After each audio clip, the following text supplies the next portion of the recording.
I'm normally on here sharing products I love or useful tips and tricks, so today I'm switching it up a little bit and I'm gonna be sharing some things that I don't recommend or things that I just truly do not understand the hype around, and I'm gonna be really curious to know your thoughts and what, if any, you have to add to this list. Now, let me just preface this by saying this is all meant to be in good fun. If you use any of these products or do any of these tips and you love them, keep doing you, no shame. I'm sure that I have shared tips or products over the years that I love that others don't or don't agree with. But these are just some things that I've seen recently that make me scratch my head, or I'm like, I don't know that you really need to do that, or is that product really all that good? And I thought it would be a nice change of pace. So let's check them out. Okay, number one is crazy popular, but every single time I see it, I just cringe, because I do not get this one. It is the shaving cream around the toilet bowl to clean it. Now listen, I have no doubt that that is cleaning around the toilet bowl because shaving cream has cleaning properties in it. However, this is creating such a mess that all I can think when I see someone do this is that's gotta take forever to clean up, when all along you could be using a spray designed to clean around the outside of the toilet. So I love a good bathroom cleaner or an all-purpose cleaner, or for the outside of the toilet, I love an enzyme cleaner because they're really good at breaking down urine and the odors and all of that as well. And they're just simple sprays, spray it, let it sit, wipe it up. Trust me, it is gonna get it just as clean and probably in less time and with less mess than the shaving cream. So save the shaving cream for shaving and just get a regular bathroom cleaner or an enzyme cleaner to tackle this area. Okay, number two also has to deal with cleaning the toilet, and that is pouring ice in the toilet and then putting the cleaner in. And the theory behind this, as they say, is that the ice keeps your toilet bowl cleaner up higher, not diluted by the water, so it can clean more. Here's my thing with this one. If we were to do it that way, I fully think that the toilet bowl cleaners would say, step one, add ice. They do not say that. Now, what they do recommend, if you want a better cling of the cleaner to the toilet, is to flush and then apply your cleaner, or the extra step, you could flush, turn the water off at the valve behind the toilet, so the water doesn't come back up, and then apply your cleaner. So just the cleaner is sitting on the toilet bowl. And I promise you that I have done this many times, and that one works like a dream if you feel like you really need to get it good and coated. But honestly, most times when I clean the toilet, just flushing first, applying it, letting it sit a little bit, and then scrubbing gets the job done. I personally have never used ice. My toilet bowls have always been sparkling clean after I've cleaned them. I don't think you need it. You can skip this step. Number three, we are moving out to the car, and that is the car cup holder trash cans. Okay, first of all, I use my cup holders like in my console. One always holds my phone, one holds my water bottle. I am not giving up that precious real estate for a tiny little trash can that is not even gonna hold more than a couple tissues, straw wrappers, and maybe some snack wrappers. So I just don't understand this one. Instead, I love one of the trash cans that can either go on the back of your console or the back of a seat. They make disposable ones, or I have this pink sparkly one that I love, and I just line it with a grocery bag. It takes a while to fill, and it's really easy to empty and then put a new bag in. So that is my vote. You'll have to let me know if you use one of these cup holder trash cans, if you swear by them and love them. For me, I just don't want to sacrifice the cup holder for a teeny little trash can. I'd rather gain the cup holder back and have a bigger trash can somewhere behind the seat or the console. Okay, and then number four, we're going back to the toilet actually, but this is putting a bottle of Fabuloso. I saw Dawn dish soap recently. Any type of cleaner like that in the back of your toilet tank. The thinking here is that you're putting this cleaner into the water, and then with every flush, it's putting the cleaner out into the bowl and it's cleaning it. And I'm sure you could ask any plumber out there and they're gonna tell you, do not do this for a multitude of reasons, but a large one being that if you are taking a giant bowl of cleaner and you're putting it in the back of the tank, and then it is dispersing all of that water, like it's taking up the place of where water should be, and obviously the tank should have so much water in it for a reason. It's just not recommended. And again, I feel like if this one was recommended, you would hear about it. Plumbers would be telling you to do it. Toilets would come with this recommendation. Toilets would probably have a special section to put the cleaner in them, and they simply don't. So this one you can ditch. I just would not do this one. Instead, they do make toilet clings that you can put on the inside of the bowl. I love the ones by Lysol, and you can really hide them up under there so you don't see them. But then with every flush, it's passing over the cling and it is cleaning it. And it's not turning your toilet water a weird color. A lot of times with anything that goes in the back of the tank, your toilet water is then blue or pink or purple or whatever. And so for me, I would just do the toilet clings if you want something that cleans with every flush. Number 5 is lining the tops of cabinets with paper towels. Now the thinking here is that obviously the tops of cabinets get very dusty and dirty, and so the dust would fall there instead of on the top of the cabinet. So then I guess you just throw away the paper towels eventually and put down new ones. But honestly, until you do all of that, it probably would take the same amount of time, or maybe slightly longer, to just get up there with a vacuum and a wet rag and wipe them down quickly. And I don't know about you, but nobody's looking at the top of my cabinets, so I don't really care to keep them clean all that much, other than maybe 6 months or more likely once a year. And if they would look at the top of my cabinets and they would have paper towels, then they would just see dirty paper towels. So they're either gonna see dirty paper towels or they're gonna see dirty tops of cabinets. So save your paper towels. I think you can skip this step. Once a year or so, just get up there when you feel like it with a vacuum and a wet rag, wipe them down, call it good. Number 6 is another really popular one, and that is dryer sheets on baseboards. The thought process here is that it puts almost like a protective coating or film on there that's gonna repel dust and keep them cleaner longer.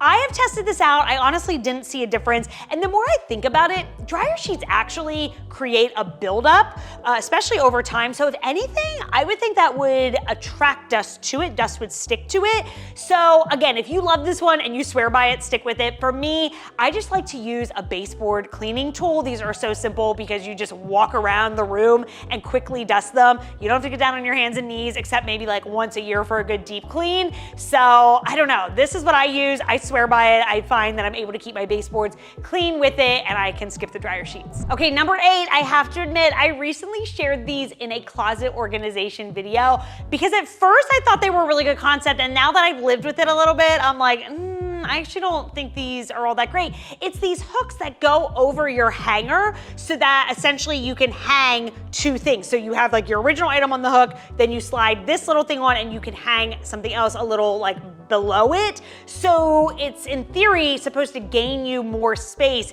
in your closet because you're essentially hanging 2 things on one hanger.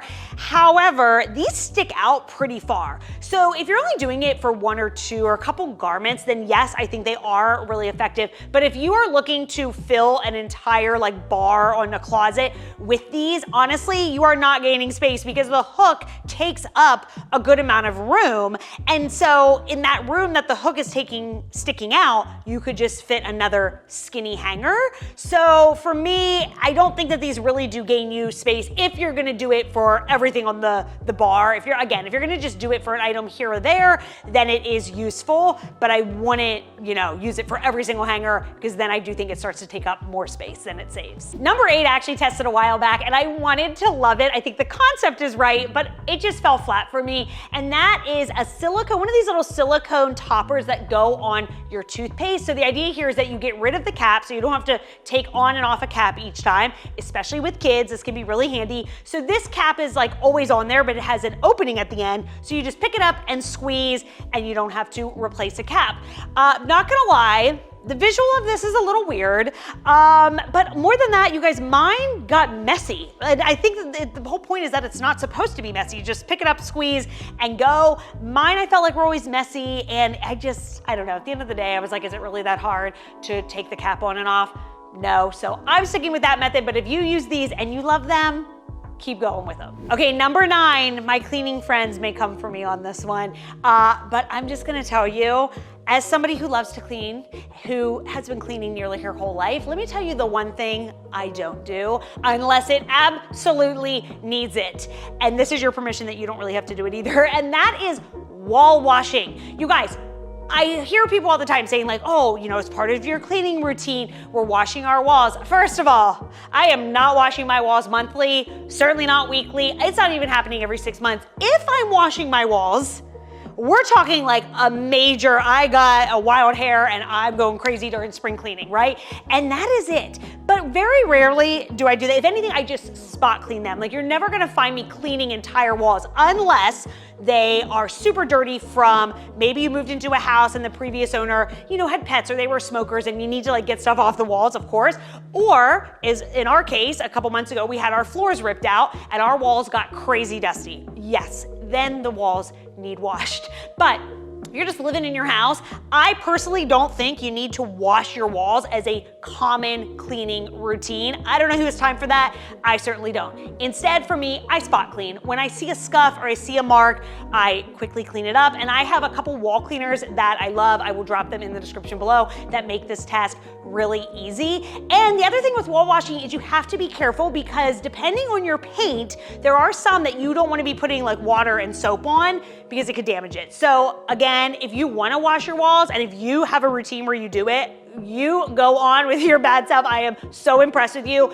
But if you are like, I don't have time for that, don't worry. I don't either. I don't wash my walls. My house is plenty clean. So this is your permission that you don't have to do that ever, but definitely not often. Number 10 are these disposable hair catchers for in the shower. Now listen, I'm all for a hair catcher, especially if you have long hair, because we don't want clogged drains and it's annoying to have to try to get the hair out of the drain. So the hair catchers are genius. I just think, why disposable ones? Why not a reusable one? I have a silicone reusable one. It has little suction feet so I can just stick it to the wall, or I keep it on like the shelf in the shower. And then when I have a hair washing day, I just plop it down over the drain. It gathers the hair. When I'm done with the shower, I take the hair off and then I stick that back on the wall or on the shelf and I use it over and over and over again. So I'm all for a hair catcher. I just don't think the disposable ones make sense when you can just have a reusable silicone option. And lastly, number 11, steam cleaning your cabinets and your countertops. Now listen, if you do this and you swear by it, you've not had any issues, then it maybe is fine. I personally don't do this one just because, and I don't recommend this one, just because you never know what a countertop is made of, what cabinets are made out of. It might not be across the board and it can damage them. And honestly, I just don't think it is needed. So I love a steamer for a multitude of reasons to clean around our home, but I avoid it for cabinets and our countertops because it could potentially damage them. So with your cabinets, again, just depending on what they are made out of or painted with, it could ruin the finish, it could peel the paint, it could cause them to warp. Your stone countertops or any countertop, it could ruin the seal and it could damage them. So I personally say just avoid this. With countertops, you can just use your favorite kitchen counter cleaner. You could use a little soap and water. Heck, you can make your own DIY multi-purpose cleaner. A cup of water, half cup of rubbing alcohol, a couple drops of dish soap. That's safe for stone countertops, and that gets it done. For your cabinets, honestly, all I've ever really done is a little soap and water, and you just don't want them too wet, so you either could mop them and then follow with like a dry rag or a dry mop to get any excess water off, or you could do the 3-bucket system where you have a bucket, or 3-rag system where you have a bucket of soapy water, dip your rag in, squeeze it, rinse out well, and then wipe it down with soapy water. Then you have a bucket of just water, wring your cloth out really well, rinse everything off, and then take a dry cloth and dry them. This way moisture doesn't sit on there too long. And then for any greasy cabinets, I love Dawn Power Wash or a little Dawn dish soap in water to bust through that grease. But otherwise, just a little soap and water or a multi-purpose spray will work great. So again, if you're gonna do the steamer, just double check your surface to make sure it's safe to use on that. Otherwise, I probably would skip it and just go with one of these simpler methods. Okay, and that does it. Again, this was all in good fun, but let me know your thoughts in the comments or if you have any to add. I honestly have even more. I decided to keep this list kind of short, but I could have kept going. So let me know if you want to see a part 2, and I'll see you in my next video.